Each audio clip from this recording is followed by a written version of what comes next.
Let's consider the isobaric reversible heating of a perfect gas. And let's consider the impact on the first law. How would we calculate the values of Q and W? What would be their sign qualitatively? What would be the change in internal energy or formula used to calculate that? Same thing for change in enthalpy. And how would I determine the sign of delta T, delta V, delta P, and also either the initial or the final values of temperature, pressure, and volume? So let's put this aside and think about this. So this is,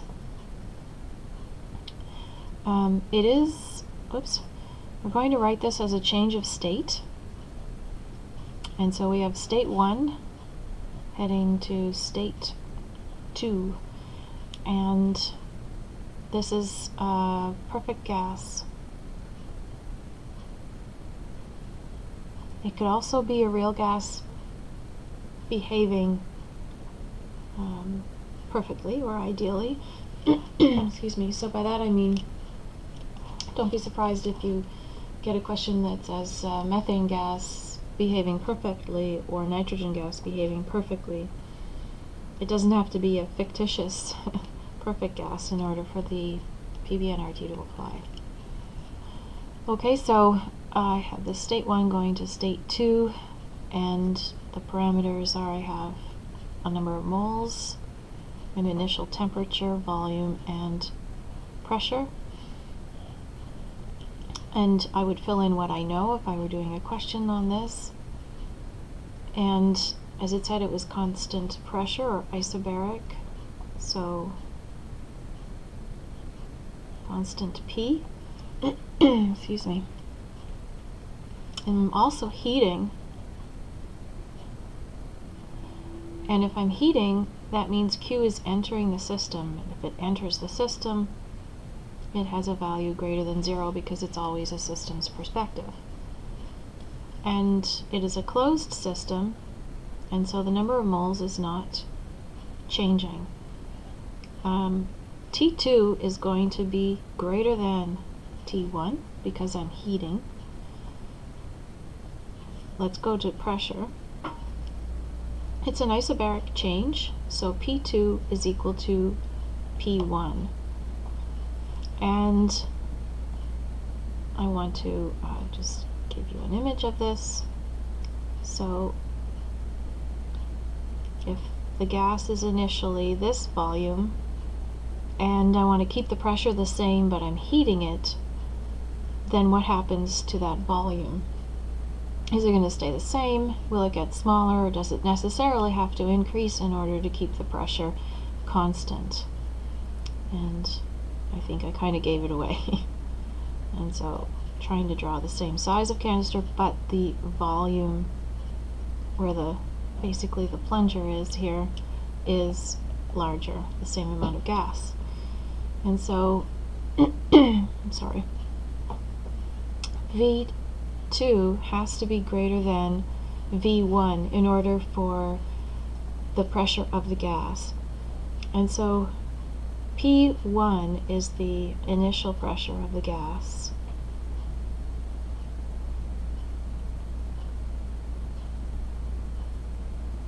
It seems obvious right now, but when we do irreversible or single step expansions against a constant external pressure, it's slightly different, so I'm just setting the base for that.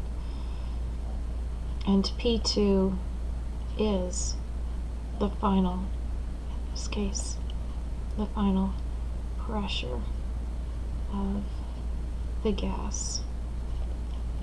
And in this question, in fact, these are the same. So delta P is equal to 0. Okay, so coming back to here, I talked about the signs. So T2 is greater than 1, so delta T is greater than 0. We're heating. Delta V is greater than 0. It's expanding. And delta P is equal to 0.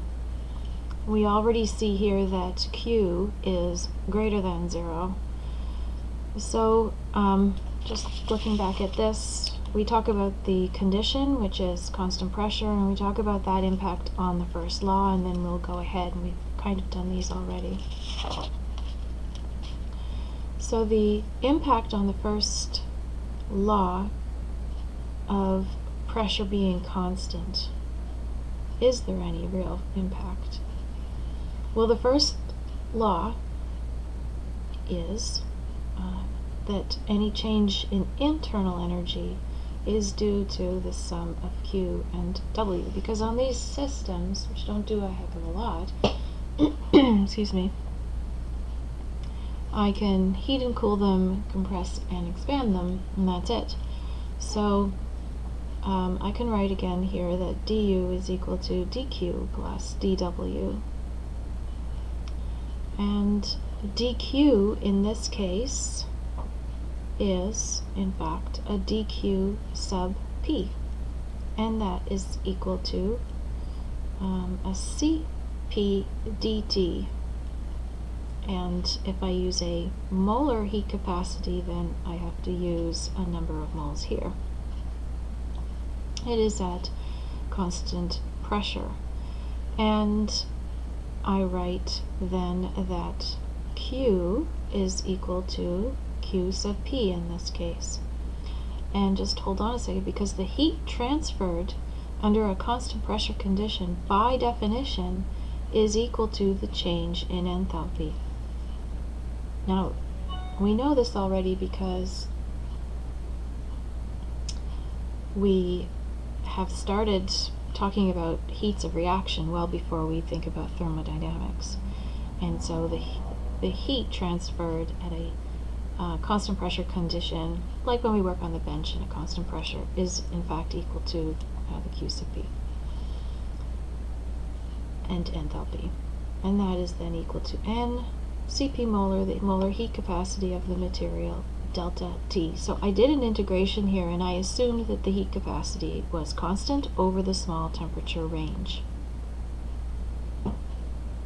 Okay? Now, dW. dW is always equal, I write, always equal to a minus P dV. And so I didn't show my integral signs there, I will down here. dW is integral minus P dV. My pressure is actually constant, so I could pull that out. Or can I? Because it's reversible. It is reversible. It's just a reversible heating. This pressure is not changing. And so, is it true then that the gas is working against that pressure? That constant pressure? It is. It didn't work against it here because the temperature was T1, such that this, the external applied pressure was the same as the pressure of the gas. And the external applied pressure is still the same here. But this is not an isothermal change. I'm heating. Q is going in here, and so it's expanding. Because the temperature is rising, and I want to keep pressure the same. And so in that case, what do we do for the work formula? So we had talked about being reversible and irreversible. And so that's the real question here. What if I did this? What if I said, because PV is equal to nRT, so I'm just doing this here because we're learning. What if, because PV equals nRT, I say that pressure then is equal to nRT times 1 over V, or nRT over volume? Then what can I do? I'll just substitute that in then, I guess. nRT 1 over V dV. and then I want to pull out what's constant. But you see what happens here? Temperature is not constant. Yes, N and R are constant, but temperature is not. And that's why when we do an isothermal expansion, I do this substitution conveniently so that nRT as a whole comes out in front because they're all constant. But do you see when it's not isothermal and reversible that this makes no sense? Okay, so my what if is, okay, good idea, but I realize it's not going anywhere, and so I'm just going to cross that out. And that's fine. So then I will continue from here, and my work is equal to a minus P integral of dV, which basically is P delta V. And that's what it has to be. This is my constant pressure, and you can call that P1 or P2 or P external because nothing of the pressure changes in this question. But my delta V, of course, is V2 minus V1. Can I go back up here for a sec? So my Q was greater than 0, and we said we were heating. Delta T was greater than 0. So Q is greater than 0, and then delta H is also greater than 0. And then down here, what about the work? Delta V is greater than 0, and so minus P delta V is going to be less than 0. And this makes sense because with a system's perspective, the negative sign tells me that energy is leaving the system. But that's true because it's doing an expansion, and so energy is leaving as work. So there's my Q, my W, my delta U, my delta H, and the delta T, V, and P we've already done over here. We just didn't do a formula for them, and so I'll do that very quickly. So I can use my ideal gas equation of state or perfect gas equation on each state. So I have P1 V1 over N1 T1 is equal to the gas constant R, and so therefore the same is true for the second state. P2 V2 over N2 T2 is also equal to R, and therefore they are equal to each other. It's a closed system, so the two ends are the same and cancel. It's an isobaric change, and so P2 cancels, and I'm left with V1 T2 is equal to V2 T1. And therefore I can solve for T2 because it's an operation on T1 of a volume ratio, specifically V2 over V1. I can also therefore V2 is equal to an operation on V1, which is equal to T2 over T1, that volume ratio operation. And so now that's it. And where's the pressure? Well, pressure change was 0, remember? And so if I need to find the pressure, I can just use my ideal gas equation of state once I know my new temperature and volume, and just use it in the single instance. I can use it in the single instance to just solve for P2, which if this all equals R, of course, then P2 is equal to R and 2 T2 divided by